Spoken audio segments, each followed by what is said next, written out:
50 سال پیش فیلمی برای پرده سینماها اکران شد که جنبه دیگری از قواعد ژانر فیلم‌های ترسناک و با تعلیق زیاد رو به ما نشون داد. فیلم آرواره‌ها محصول سال 1975 تنها یک فیلم ترسناک درباره یک کوسه درنده نیست. این اثر آغازگر یک دوره جدید در تاریخ سینماست. زمانی که مفهوم بلاکباستر تابستانی برای اولین بار معنا پیدا کرد. فیلمی که در ظاهر درباره یک موجود وحشی در دریاست، اما در عمق خود درباره ترس‌های پنهان انسان مدرن است. ترس از ناشناخته، از طبیعت کنترل ناپذیر و از مرز باریکی که میان تمدن و وحشیگری وجود دارد. امروز و به مناسبت 50 سالگی این فیلم، موزه آکادمی اسکار، یعنی ساختمونی که پشت سر من ملاحظه می‌کنین، چیزی حدود بیش از 200 قطعه از وسایل پشت صحنه این فیلم رو به معرض دید عموم قرار داده. من آربی به همراه دوستم عطابک که زحمت فیلمبرداری این برنامه رو میکشه، از شما دعوت میکنیم به دیدن این نمایشگاه. قبل از اینکه وارد ساختمون موزه آکادمی اسکار بشیم، من دوست داشتم که یک مختصر راجع به این ساختمون برای شما توضیح بدم. در واقع اینجا ساختمون میده که ساختش برمیگرده به سال 1939 و کاربری دیگه‌ای داشته، ولی 30 سپتامبر سال 2021 بعد از بازسازی و برای کاربری که برای موزه آکادمی اسکار داشتن افتتاح شده. در این موزه چیزی بالغ بر 13 میلیون قطعه از پشت صحنه‌های فیلم، وسایل پشت صحنه، لباس‌ها، فیلمنامه، دوربین‌ها و چیزهای خیلی زیادی وجود داره که شما میتونین با تهیه بلیط از اونجا دیدن بکنید. یه قسمت خیلی جالبی هم داره که بهش میگن اسکار اکسپریانس، که شما میتونین در واقع اون لحظه‌ای که اسکار برنده میشین و میخواین سخنرانی انجام بدین رو میتونین تجربه کنید. شما به مدت 1 دقیقه فیلم میگیرن. خب با هم دیگه میریم داخل ساختمون تا ببینیم که این نمایشگاه آرواره‌ها چجوری است.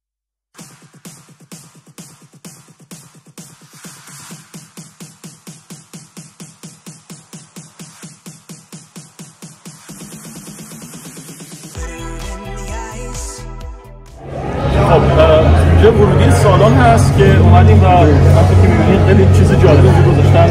اسم فیلم جاز یا آرواره‌ها رو با پروژکتور زدن پایین و مجسمه‌های اسکار رو می‌بینید. البته خب واقعش که انقدر بزرگ نیست. حالا امیدوارم یه روز ما ببریم. تو این قسمت می‌تونید عکس بگیرین با پوستر فیلم که قبلا پوستر فیلم که عکس یه دونه کوسه است برای خود کتاب، یه چیز دیگه‌ای بوده که اصلا دندوناش معلوم نبوده، بعد اونو عوض کرد. اینجا هم به مناسبت 50 سالگی این فیلم شما میتونید وسایلی رو که مربوط به فیلمه یه حالت یادگاری داره بخریم. مثلا کوسه خود مکانیکیش هست، بعد پین هست بزنیم به گل سینه و اینا، بعد ماگش هست و شخصیت‌های خود فیلم که به صورت اکشن فیگور داریم. اینم کتابش هست که نوشته پیتر بنچلی هستش. لگوش هم که ساختن و شما میتونید درست کنید. خود کوسه و همون کشتی ماهیگیری. در کنار بنری هستیم که توی فیلم یه حالتی ساختن که رو به مردم کنار دریا و تشویقشون میکنه که برن دریا شنا بکنن. اما یه نکته راجع به موسیقی فیلم میخواستم بگم. موسیقی فیلم ساخته جان ویلیامز هستش که به یکی از نمادهای ترس در تاریخ سینما تبدیل شده. تنها با 2 تا نوت تکراری و ساده، جان ویلیامز موفق میشه که حس تهدید و ناامنی رو در جان بیننده بنشونه.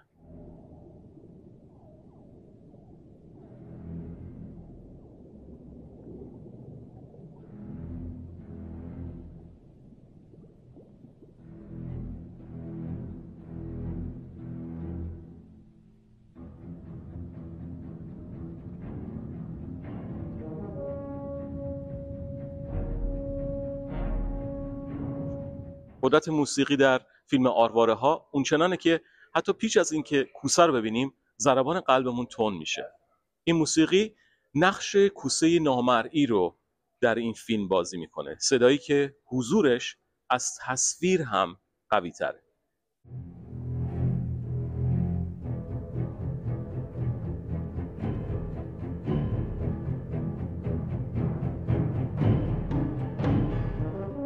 قبل از اینکه فیلم ساخته بشه در واقع طراح کوسه اون رو به روی کاغذ طراحی کرد در 3 سایز مختلف، یکی 10 فوتی، یکی 25 فوتی که این هستش و یکی بزرگتر.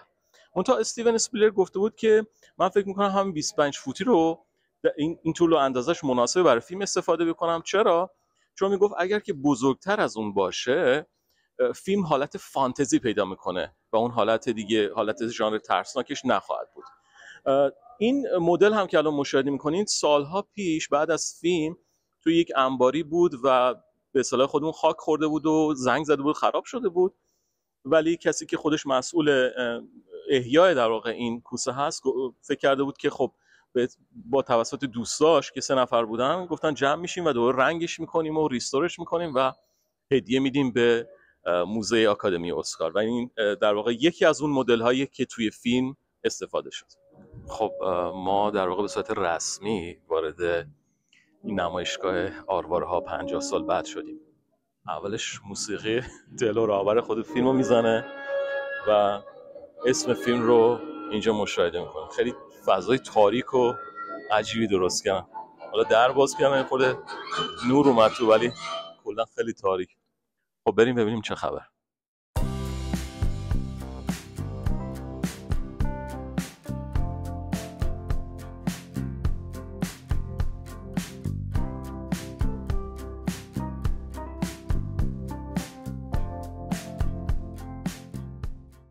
خب اینجا تصویر استیون اسپیلبرگ رو میبینیم که کارگردان فیلم هست. با وجود فشار مالی، تأخیر در برنامه‌ریزی و تهدید دائمی به توقف تولید، اسپیلبرگ از دیدگاه خودش عقب نشینی نکرد و اصرار داشت که فیلم در آبهای واقعی اقیانوس گرفته بشه، نه در استودیو و با تانک آب مصنوعی. این تصمیم با وجود دشواری‌های فنی فیلم رو به سطحی از واقع‌گرایی و اصالت رسون که در آن زمان بی‌سابقه بود. تصمیم پرخطر که نتیجه‌ای درخشان داشت.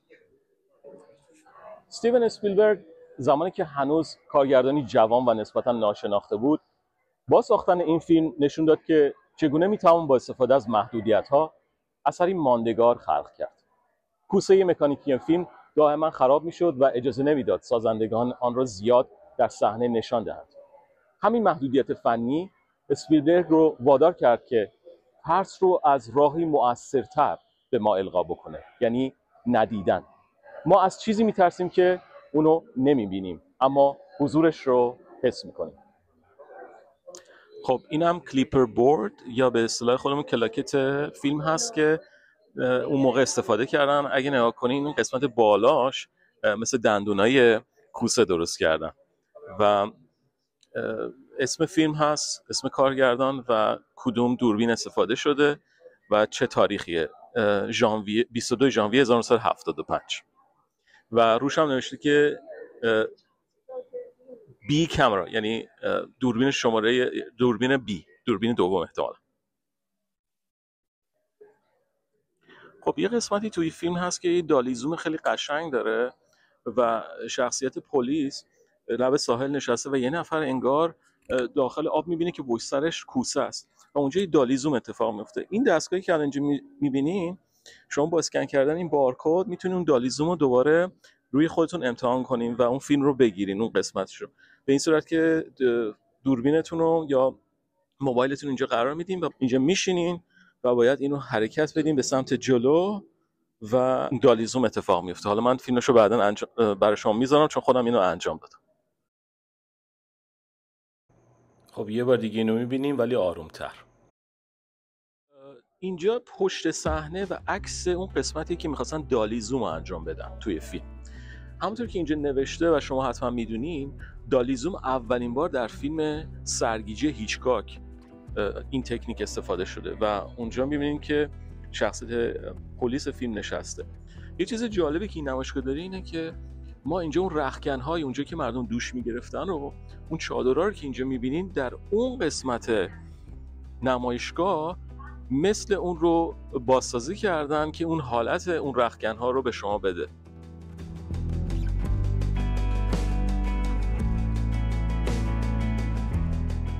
اینجا طراحی‌های جلد کتاب رو که پیتر بنچلی نوشته میبینیم. همونطور که من قبلا اونجا اشاره کردم، طرحهای اولیش خوب نبود و این که اصلا فقط اسم آرواره هاست و اینجا اصلا دندونهای خود کوسه اونقدر معلوم نیست و آخر سر این طرح که بعداً روی خود پوستر فیلم و این تیشرتی که من پوشیدم که پوستر فیلم هست اومد و اون تایید شد و شما میتونید طرحهاش رو اینجا ببینید که چجوری کشیده شده و این طرحهایی که همون موقع کشیده شده و اینجا اومدن گذاشتن برای معرض دید مردم.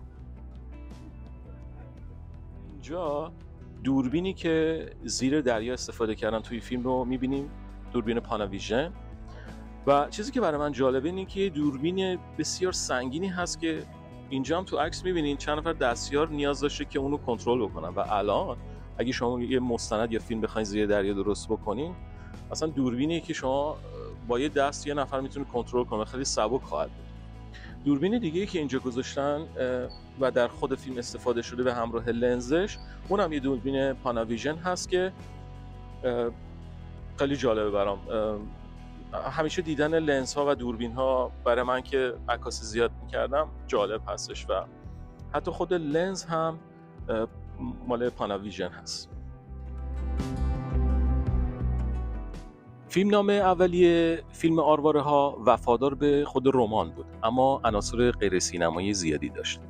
در طول فیلم برداری اسپیلبرگ و کارل گاتلیب به همراه بازیگران هر شب صحنه ها رو بازنویسی میکردن و به گفته خود گاتلیب ما فیلمنامه رو زندگی میکردیم و نفس میکشیدیم.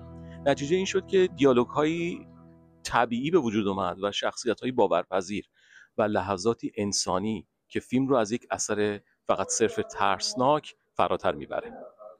اینجا شما میبینین که فیلمنامه اصلی رو گذاشتن، حالا یکی از کپی هاشو. توی این عکس بازیگر روی شایدر و نویسنده فیلمنامه و اینجا در سمت راست پیتر بنچلی خود نویسنده کتاب رو میبینید. در اینجا هم میبینید که تایپ رایدر یا تایپ IBM هست که برای نوشتن فیلمنامه ازش استفاده شده در همون موقع.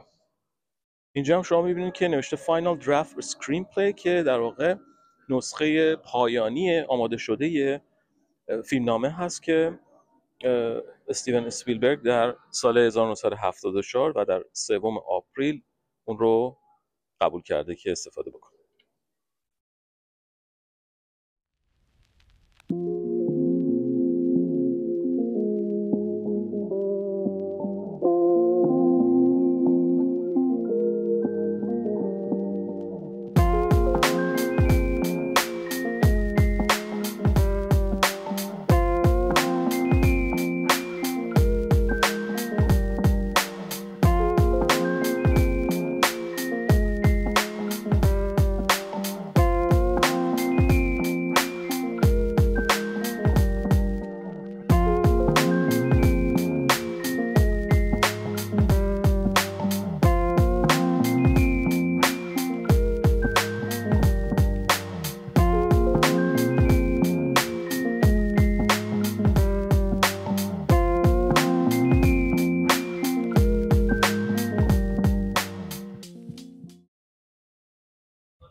خب اینم شناور نگهدارنده‌ای که در همون اول فیلم صحنه‌های آغازین می‌بینین که شخصیت اون دختره میاد و کوسه که حمله میکنه دست میندازه و اونجا رو میگیره که غرق نشه، ولی خب کوسه پاشو گاز میگیره و اون صحنه‌ای که دختره تو فیلم به سمت چپ و راست حرکت میکنه رو اینجوری فیلم برداری کردن که در واقع بازیگر رو با طناب بستن و چند نفر از چپ و راست اونو توی آب به سمت چپ و راست میکشن و حالت این برای ما القا میکنه که کوسه داره اونو توی آب تکون میده.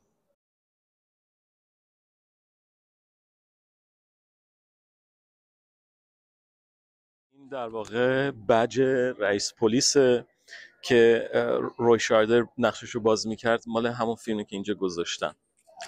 انتخاب بازیگران نقش‌های اصلی بخش مهمی از موفقیت فیلم بود.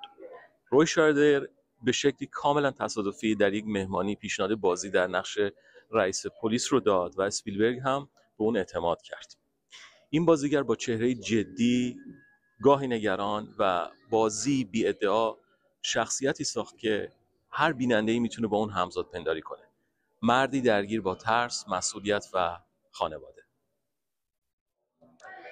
همطور که میبینین لباسای شخصیت‌های اصلی فیلم رو اینجا به نمایش گذاشتن که توسط خود بازیگرا در همون موقع پوشیده شده. 3 شخصیت اصلی فیلم، برادی، هوپر و کوینت، در واقع 3 واکنش انسانی متفاوت به خطر هستن.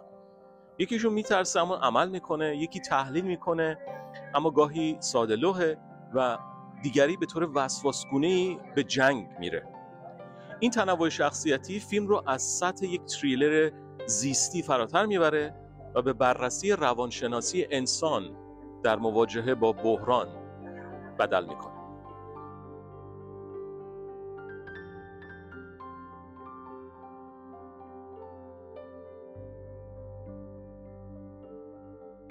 فیلم آرواره ها 3 تا جایزه اسکار برد.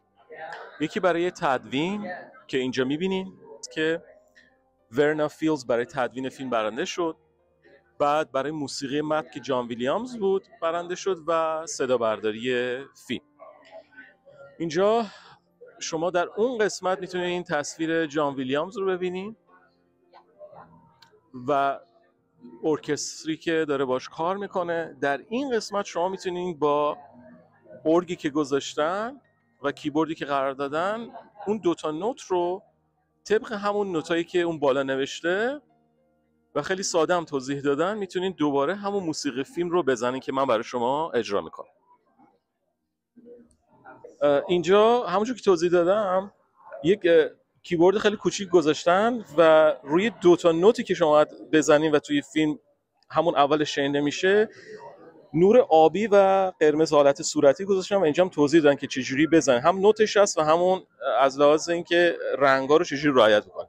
حالا بریم ببینیم که چجوری میتونیم این آهنگو بزنیم. من باید میکروفون جای بگیرم که صداش در بیاد و شما بشنوید.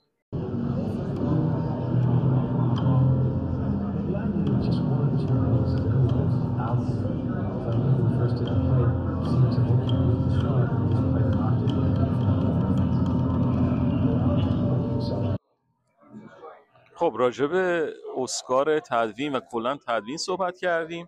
یه دستگاه تدوین قدیمی که تو فیلم استفاده شده اینجا می‌بینین و من فقط می‌خواستم به این نکته اشاره بکنم که ببینید اون زمان یه چیز غول‌پیکری مثل اینو استفاده می‌کردن برای اینکه یه فیلمو تدوین بکنن با کلی مکافات و راش‌ها و پازیتیوهای فیلمو بعد تو این بذاری و درست باشه و چسب بزنی و اینا. ولی ما الان فیلمو مثل همین فیلمی که الان داریم می‌سازیم تو موبایلمون میتونیم تدوین بکنیم و خیلی راحت با چند تا کلیک و مثلا تاچ راحت انجام میشه و ولی اون موقع خلاصه داستانی داشته برای خودش. نکته جالبی که این نمایشگاه بر من داره اینه که از تمام سنین آدم هست اینجا. مثلا یه بچه خیلی کوچیک اینجا هست که نمیدونم شاید 2 سالش باشه تا آدمایی که الان ممکنه 70 80 سالشون باشه شما میبینی و مطمئنم اون زمان مثلا چیزی حدود 20 سالشون بوده. خب 50 سال از فیلم گذشته و اومدن خاطراتشون رو مرور میکنن و این برای من خیلی جالبه که سینما این قدرت رو داره که حتی بعد از 50 سال شما دوست دارین برگردین به خاطرات خودتون، یه حالت نوستالژی و حالا معلوم نیست که اینا پدر مادرشون رو موقع اونا رو بردن سینما و تو یادشون مونده این صحنه‌های فیلم و اومدن دوباره ببینن که چه خبره اینجا. خب اینم اسکاریه که برای صدا برداری فیلم دادن و شما در واقع خود اصل اسکار رو میتونین نگاه کنین و وسایل صدا برداری که سر صحنه فیلم استفاده شده، هدفون و ضبط صدا. اینجا میتونین این 3 تا کپسول رو ببینین که توی فیلم شلیک میشه به کوسه و باعث میشه که اون وقتی میره پایین دوباره کوسه رو بکشه بالا که اونا بتونن شکارش بکنن. در این قسمت از نمایشگاه هم اون قسمت از کشتی رو بازسازی کردن، اون جلوی کشتی که در واقع میخواستن شکار کنن کوسه رو و قلاب انداخته بودن و خیلی صحنه هیجانی و باحالی هستش.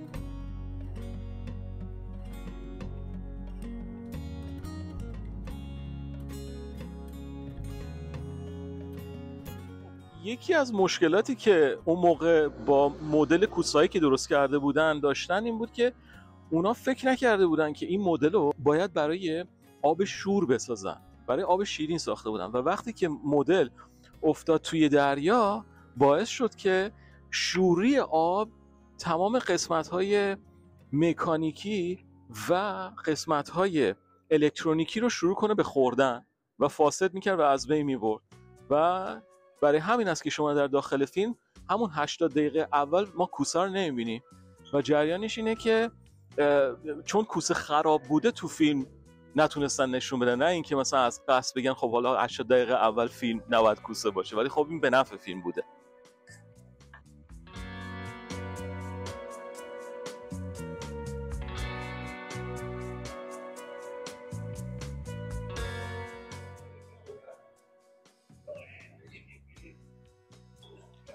آرواره‌ها برای بسیاری از تماشاگران نخستین تجربه واقعی ترس در سالن سینما بود.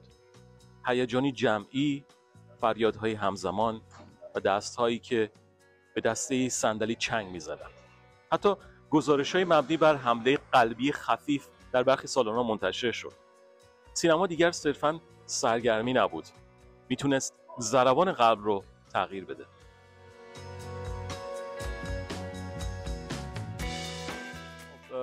توی قایق نشستیم و میخوایم بریم کوسه رو پیدا بکنیم و شکار بکنیم. یه نکته میخواستم بگم راجب رابرت شا، بازیگر نقش کوینت، که با شخصیت پردازی عمیق خودش چهره‌ای از مردونگی و پرخاشگر و آسیب دیده ترسیم کرد. او در عین خشونت و بددهنی انسانی پرخاطره، زخم خورده و سرشار از درده. مونولوگش اینجا که درباره حادثه کشتی ایندیاناپولیس صحبت میکنه سطحی از تراژدی انسانی رو که کمتر در ژانر وحشت دیدیم به تصویر میکشه.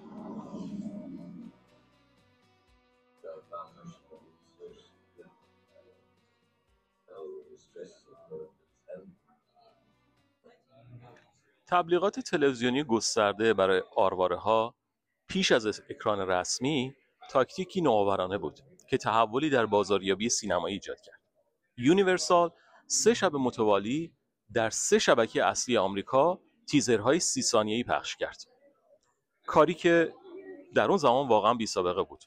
همین کمپین مخاطبان رو مشتاق و سالن‌ها رو مملو از تماشاگر کرد. سینما دیگر مانند قبل نبود و بازاریابی فیلم‌ها هم تغییر کرد.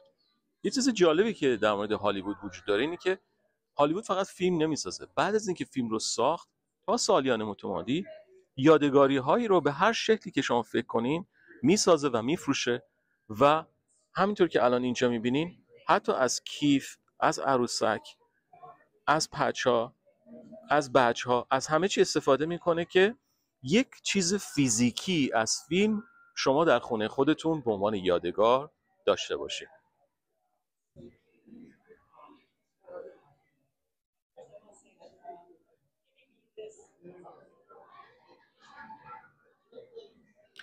کارگردان فیلم استیون اسپیلبرگ توی مستندی که چند شب قبل نگاه کردم و در مورد 50 سالگی این فیلم بود گفت که من تا سالیان بعد که فیلم تموم شده بود هنوز شب‌ها که میخوابیدم کابوس میدیدم و وقتی بلند میشدم میدیدم که بالشم غرق عرق و اصلا یه حالت بدیه که میترسیدم همیشه.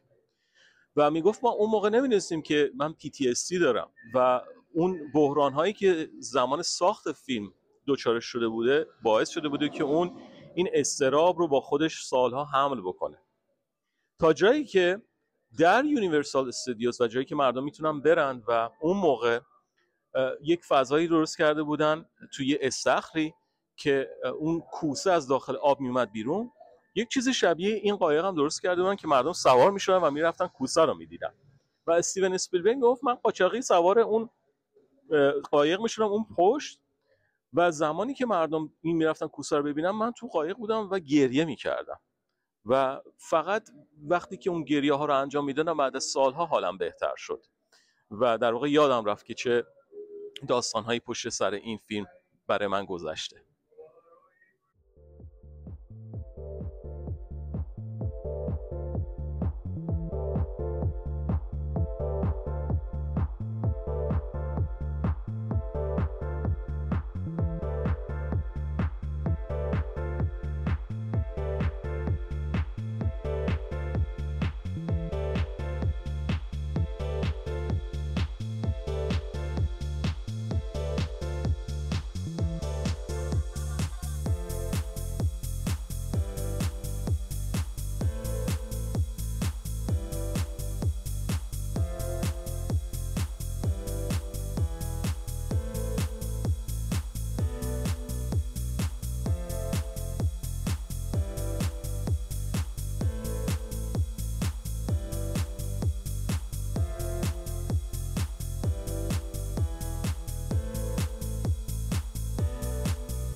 در دورانی که جلوه‌های ویژه دیجیتال هنوز وجود نداشت، آرواره‌ها به گونه‌ای ساخته شد که بیننده تفاوت میان واقعیت و ساختگی رو حس نکنه.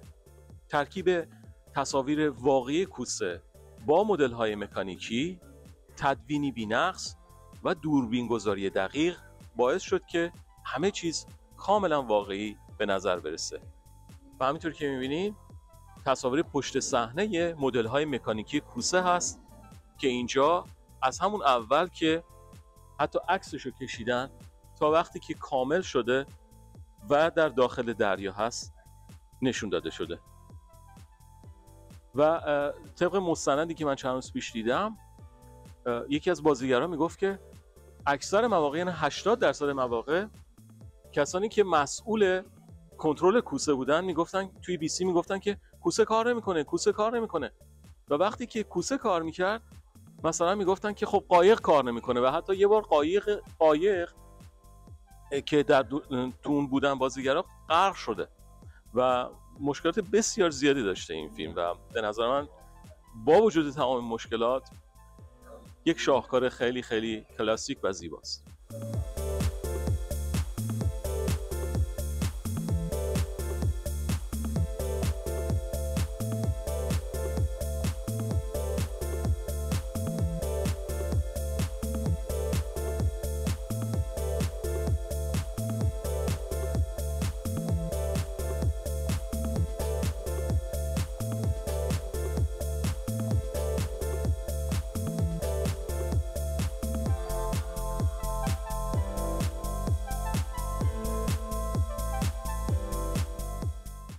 آیا سینما به روزهای اوج خودش برمیگرده؟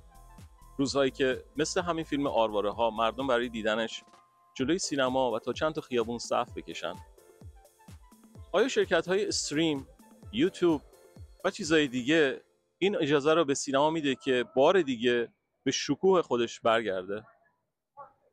من آدم مثبتی هستم و فکر میکنم ممکنه این امر انجام بشه و با وجود هوش مصنوعی و چیزهای خیلی زیادی که در اطرافمون هست، سینما هنوز نفس میکشه. من آربی هستم و به اتفاق دوستم اتابک که زحمت فیلمبرداری این نمایشگاه رو کشید، از شما ممنونیم که امروز وقتتون رو با این گزارش گذروندید. اگر این گزارش رو دوست داشتین، لایک بکنین، کامنت بذارین و برای دوستانتون بفرستین. خیلی ممنون.